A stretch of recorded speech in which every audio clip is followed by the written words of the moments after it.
Runway पर नहीं, highway पर विमान से उतरा तो एक नया इतिहास बन गया। कभी नॉर्थ ईस्ट का नाम आते ही लोग सोचते थे, अरे यार छोड़ो, टूटी फूटी सड़कें, कोई ठिकाना नहीं, निकलेंगे तो पता नहीं कब पहुंचेंगे। वो भी एक वक्त था, ये भी एक वक्त है। और आज यहां ऐसे हाईवे बनकर तैयार हो रहे हैं जहां सिर्फ गाड़ियां ही नहीं चलती, बल्कि हवाई जहाज भी लैंड करते हैं।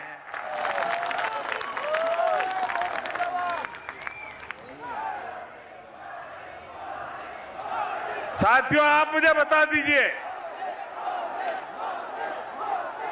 आपके हाईवे पर विमान लैंड हो, ये आपको गर्व हुआ कि नहीं हुआ?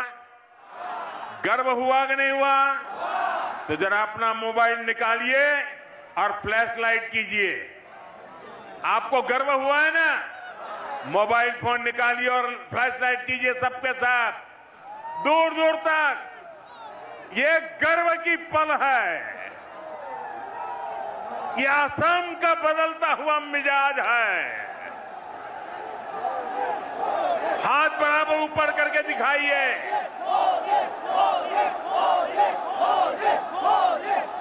आपको गर्व हुआ कि नहीं हुआ?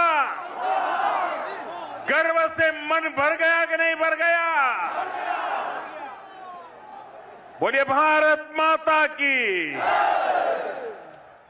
साथियों, असम का इतना विकास इसलिए हो रहा है क्योंकि यहां आप सभी की मेहनत से बीजेपी सरकार बनी है। यहां के नागरिकों ने भाजपा पर भरोसा किया है। आपने मेरा बूथ सबसे मजबूत, मेरा बूथ, मेरा बूथ, मेरा बूथ सबसे मजबूत की भावना से बूथ बूथ जाकर एक एक परिवार को मिलकर, एक एक मतदार को मिलकर बीजेपी के हर समर्थक को अपने साथ जोड़ा, उन्हें उनके वोट की ताकत का परिचय करवाया और इसी प्रयास से ही असम में बीजेपी की सरकार बनी।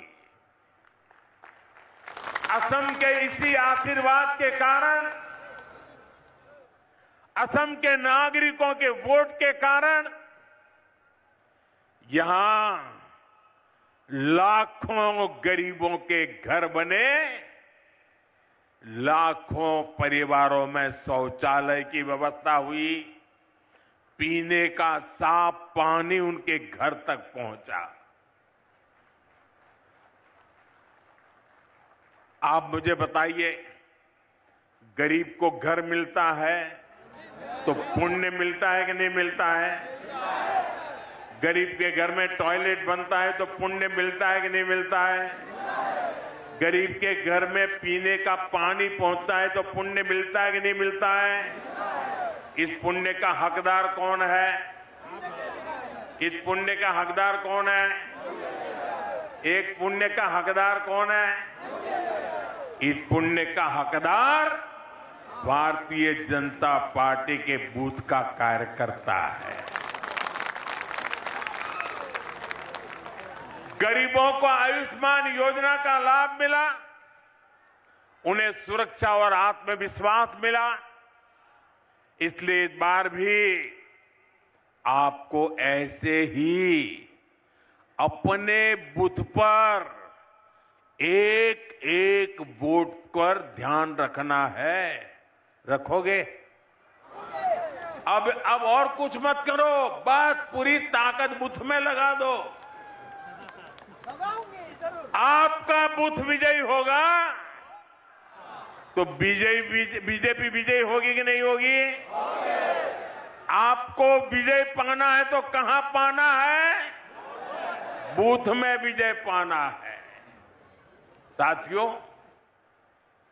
आज देश को सिर्फ एक और इमरजेंसी लैंडिंग स्ट्रिप नहीं मिली है, ये इस बात का भी प्रमाण है कि नया भारत अपनी सुरक्षा के लिए हर तरह से तैयार हो रहा है। आज का भारत न सिर्फ अपनी सीमाओं को सशक्त कर रहा है, बल्कि देश के दुश्मनों को उनके घर में घुसकर जवाब भी देता है।